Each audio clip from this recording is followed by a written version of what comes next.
Ghostbusters on the Sega Master System. Now this game has already been reviewed to bits inside and out by Angry Video Game Nerd in 3 parts and many other people. I just wanted to sort of like give you an insight on a few other things that basically just the main reason why we see that screen there going to the shop and having to buy things is basically when the developer acquired the license to this game, they already had a game in the early development stages called Car Wars, which was basically going to be like a top-down style 8-bit version of Grand Theft Auto, basically driving, buying extra weapons and shooting.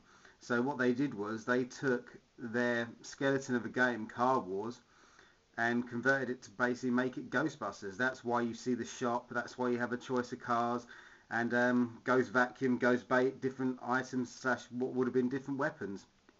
Now, I remember sort of like on other reviews, they've asked us if they've said, if you stop outside the building, it looks like you're there, so why do you have to drive this far to get there?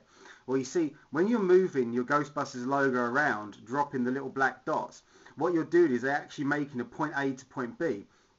So the further you move around the map, the further you actually have to drive to your next location.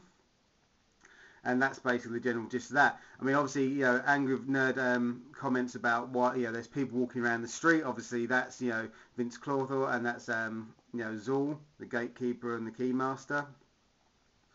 So basically, this driving scene, you've moved your Ghostbuster cursor around the map, and now you're having to drive the distance that you moved around the map. Simple as that. And the ghosts that you stop on the way, that you pause, they're the ones that you come across on the driving stage you get to suck in. So if you didn't actually touch any ghosts and pause them moving around the map, then there are no ghosts to suck up with a ghost vacuum.